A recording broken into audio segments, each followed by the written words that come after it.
Eh bien, bonjour, nous sommes avec ton prénom, c'est Guillaume. Guillaume de Barbu Incorporated. Oui. Voilà. Tu vas nous présenter un petit peu d'abord ta société, ta compagnie, l'édition, et après nous faire un petit résumé des produits que tu présentes sur le stand et des nouveautés surtout. Ouais, ça marche.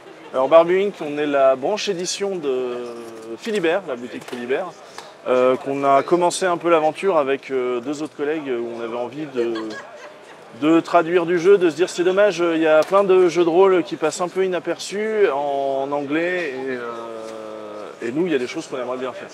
Donc on a commencé un peu l'aventure comme ça, plus pour le côté plaisir en dehors de Philibert et finalement c'est très vite. On a eu la chance que Philibert nous dise bah allez-y les gars, faites-le au sein de Philibert et on a pu commencer comme ça avec un premier jeu qui était un jeu de figurines, Savage Core, un petit jeu très pulp, facile à mettre en place. Et ensuite, on a attaqué le jeu de rôle avec Sins of the Father, notre premier petit jeu qu'on a traduit nous-mêmes. Et c'était aussi le galop d'essai, on va dire, pour partir sur autre chose. Après, c'était vraiment 80 pages, 15 €. Et ensuite, on est tombé sur Spire, qui est un jeu qui nous a beaucoup plu. Alors moi, d'abord, je suis très superficiel, donc c'est vraiment les graphismes, les illustrations que j'ai beaucoup aimées. Et heureusement, le contenu était tout aussi bon que les illustrations. Et donc ça c'est le premier jeu, le premier vrai format couverture rigide en A4 et on est sur un jeu un peu décalé avec des thématiques un peu sombres. On va jouer des résistants dans une ville qui a été prise par les hauts elfes. On joue des drows qui vont devoir tenter de mettre à mal le joug des hauts elfes dans cette cité. Un peu le contre-pied de la fantasy classique en fait. Ouais, c'est ça. En plus, on a une ambiance très. C'est des Anglais qui ont écrit ça, Grant Howitt et Chris Taylor, qui ont un peu de second degré. Ils sont très décalés, donc il y a plein de. On est sur quelque chose de sombre, mais à l'anglaise, avec du second degré pour essayer d'adoucir ou pas d'ailleurs, hein, mais pour avoir un contrepoint et un peu réfléchir sur des thématiques assez sérieuses. Donc vraiment, je vous conseille, hein, très très bien. Après ça, on a sorti aussi un autre jeu de figurines, Ranger of Shadow Deep, où là c'est un jeu de figurines coopératif avec une vibe assez old school D&D première édition, parce nos personnages vont évoluer, on va avoir des objectifs sur une carte, c'est un jeu d'escarmouche quand même, mais on a les tables aléatoires pour savoir ce qu'il y a dans le coffre qu'on a trouvé, pour découvrir des indices. Et aussi la storyline du jeu et de l'univers va se développer au fur et à mesure des scénarios qu'on va jouer. Tout se joue en campagne et en mission. Et c'est vraiment une histoire qui va évoluer au fil des scénarios. D'accord. Et ça, ouais, très très cool aussi. Un jeu de Joseph McCullough. Ouais. On en a parlé sur Regarde. Ouais. Ensuite, on a continué la gamme Spire avec un premier supplément et ensuite on est parti sur un gros morceau. Un jeu qu'on avait repéré au tout début de Barbu Inc, mais à l'époque c'était trop gros pour nous. Là, on a eu une opportunité, donc on est parti sur City of Mist, qui a été fait grâce à Mathieu Saintou d'Arcane Asylum, qui à la base devait faire le jeu et finalement ils n'ont pas pu. Donc grâce à lui, on a pu être mis en contact avec l'éditeur et pouvoir attaquer ce très gros morceau, puisque c'est 2 livres de base pour presque 500 pages. On a un kit de découverte de 80 pages, un écran avec un livret de 80 pages également, et une belle gamme, puisqu'on va continuer avec normalement, alors je dis toujours, tout est au conditionnel, hein, je suis désolé, mais on a les 2 prochains suppléments de City of Mist, Shadows and Showdown et Knights of Maintown, qu'on est en train d'essayer de finaliser pour la fin d'année, pour lancer un financement participatif.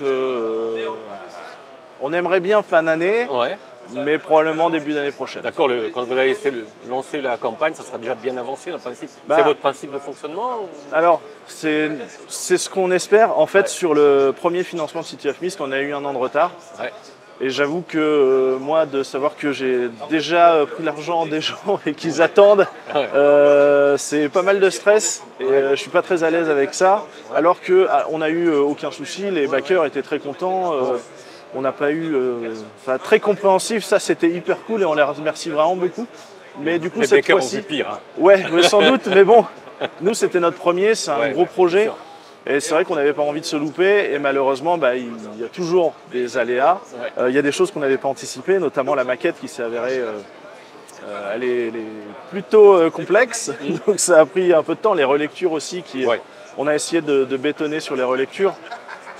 Comme dit, c'est notre premier gros projet, donc on a essayé de faire le maximum pour que ce soit le plus nickel possible. Et donc pour Shadows and Showdown et Last of Pain Town, l'idée c'est qu'au moment où on lance le financement, on a les PDF, les fichiers qui sont finalisés.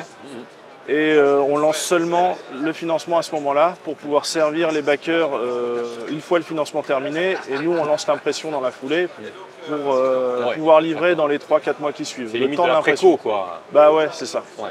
Parce que pour nous, c'est plus rassurant, parce que ça nous permet de sortir le projet très rapidement. Et on sait, enfin là on l'a vu sur ce projet-là, on peut vite se faire déborder quand il y a les premières difficultés, surtout quand on travaillait sur d'autres projets, notamment on fait un peu de localisation de jeux de plateau.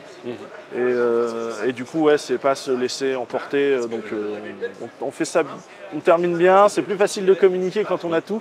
Et après, on pourra donner les étapes une fois que ce sera chez l'imprimeur. Et là, nous, on sera bien. Donc voilà.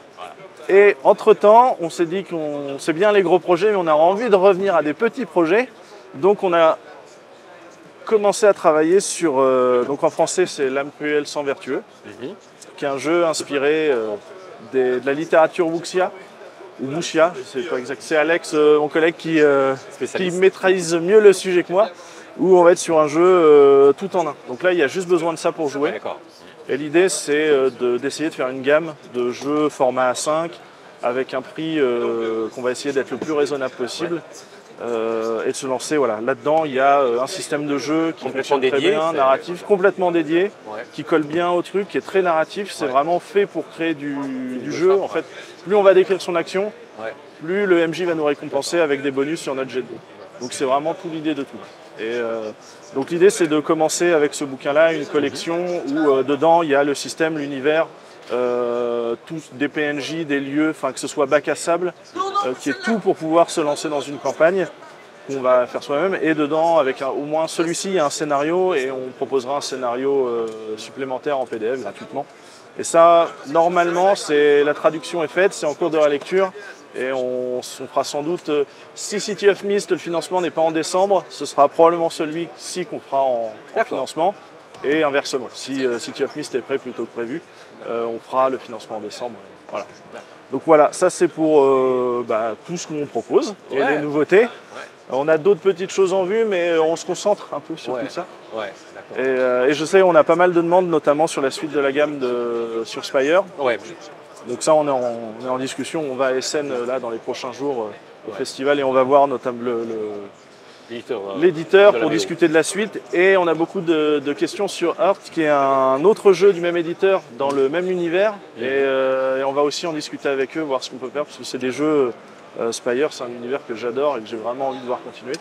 Donc là, on va voir comment on peut travailler sur la suite de la gamme. Et ce sera sûrement le reste en financement participatif également. Parce que pour nous, c'est aussi un très bon outil de communication, en plus de financement. Et c'est vrai que Spire a besoin d'une com, et on n'est pas hyper bon en com, donc on s'améliore avec City of Mist, mais il faut qu'on arrive à reproduire pour tous nos jeux. Et ça, c'est pas encore gagné. Une petite question technique que se posent pas les gens, les simples joueurs qui ne sont pas dans le milieu professionnel du jeu.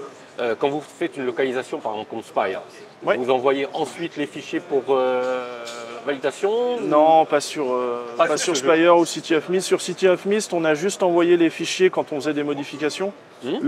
Par exemple, c'est le kit de découverte et les accessoires de la MC, le livret, c'est pas sous la même forme en VO. Le kit n'existe pas. Il y avait eu un kit gratuit qui était mis à disposition et il y avait une boîte de découverte. On ne voulait pas se lancer pendant le financement sur la boîte parce qu'il faut faire fabriquer en Chine. On n'a jamais fait ça. Moi, chez Barbulink, on a Alex qui vient du milieu de la figurine et qui a déjà édité du livre. Donc ça, on sait faire. Mais sur la fabrication de boîtes ou d'accessoires, c'est un peu plus compliqué. Et on avait peur que soit on se retrouve à avoir mal calculé notre budget pour le financement, soit avoir des soucis de fabrication, des choses comme ça. Donc on est resté simple. On a fait un livret format livre.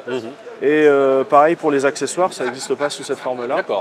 Donc là, on a envoyé à Son of Oak, l'éditeur de City of Mist, pour avoir son approbation. Bon, ça a été très vite, le gars était très content. Et pour Spire, ouais, c'est pareil. On leur envoie à la fin quand c'est imprimé les bouquins. Ouais. Et voilà. Bien, mais comme pour cela, on a fait très peu de modifications. Ouais. Dans Spire et Strata, on a juste ajouté des suppléments qui étaient sortis en livret souple. Ouais. Et on en a ajouté un dans Spire pour ajouter un scénario qui n'existait pas à la base. Et on a ajouté le livret concernant des règles supplémentaires dans Strata. D'accord. Donc non, pour ce coup-là, très très cool. C'est pas comme sur une grosse licence où il faut faire valider par... Par exemple, je pense que Warhammer ou Star Wars, ça va être un peu plus compliqué à faire valider. Mais nous, de ce côté-là, nous...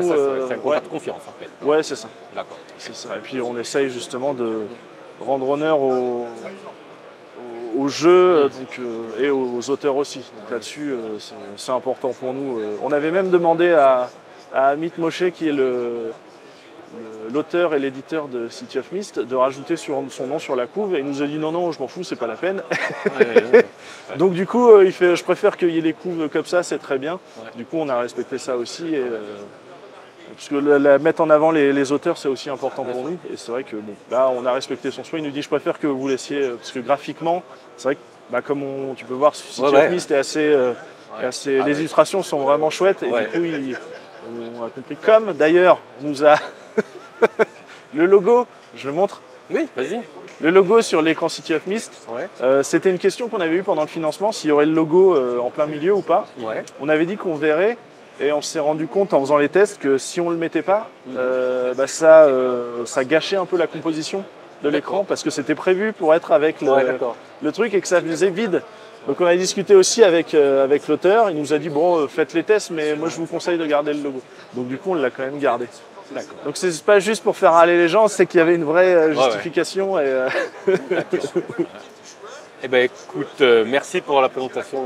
Rien, ça fait plaisir de enfin pouvoir discuter, parce que c'est vrai qu'on n'a jamais eu vraiment l'occasion d'échanger. Ouais. Et puis bonne fin de salon, parce que c'est le dernier jour. On va pouvoir se reposer après. Voilà. Merci beaucoup. Merci et à bientôt. À bientôt.